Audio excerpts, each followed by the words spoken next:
Socrates, one of the founding fathers of Western philosophical thought, was on trial. Many Athenians believed he was a dangerous enemy of the state, accusing the philosopher of corrupting the youth and refusing to recognize their gods. However, Socrates wasn't feared for claiming to have all the answers, but rather for asking too many questions.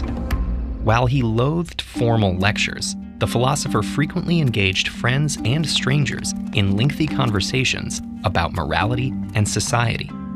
These discussions weren't debates, nor would Socrates offer explicit advice. In fact, the philosopher often claimed to know nothing at all, responding to his partner's answers only with further questions. But through this process, Socrates probed their logic, revealing its flaws and helping both parties reach a more robust understanding. These insightful questions made Socrates beloved by his followers. Two of his students, Plato and Xenophon, were so inspired that they replicated their mentor's process in fictional dialogues. These invented exchanges provide perfect examples of what would come to be known as the Socratic method.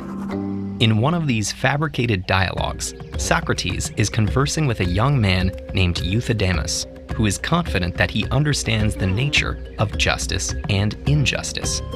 Socrates probes the student's values by asking him to label actions such as lying and theft as just or unjust. Euthydemus confidently categorizes them as injustices, but this only prompts another question. Is it just for a general to deceive or pillage a hostile army? Euthydemus revises his assertion. He claims that these actions are just when done to enemies, and unjust when done to friends. But Socrates isn't finished. He asks the young man to consider a commander lying to his troops to boost their morale. Before long, Euthydemus is despondent. It seems that every answer leads to further problems, and perhaps he's not quite sure what constitutes justice after all.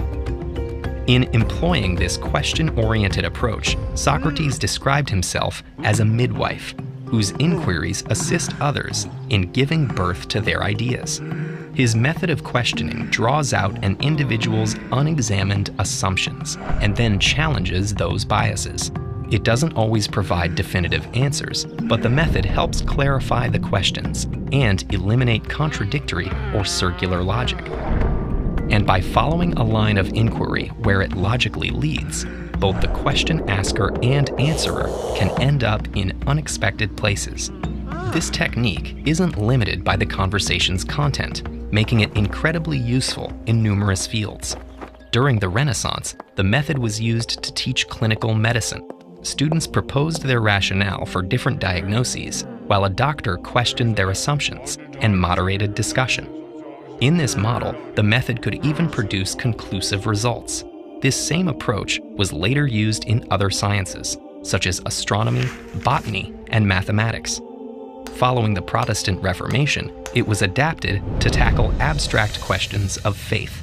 In the 19th century, the method became an essential part of American legal education. Professors explored students' understanding of judicial reasoning by challenging them with unforeseen hypothetical situations. This approach is still used today by the Supreme Court to imagine the unintended impacts of passing a law. The Socratic method can be adapted to teach almost any topic that relies on critical reasoning, but its success depends on the teacher employing it. An effective Socratic educator must be well-versed in their subject. Rather than bullying their students or showing off their superior intellect, they should be modest, genuinely curious, and affirming of every contribution.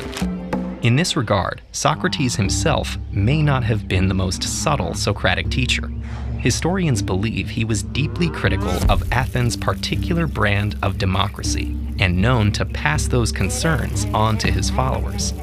These subversive beliefs were distorted in public forums and thought to have inspired two of his pupils to treasonous ends. It was likely for these ideas Socrates was brought to trial and eventually sentenced to death. But even on his deathbed, artists depict a serene philosopher, ever curious to explore the ultimate question.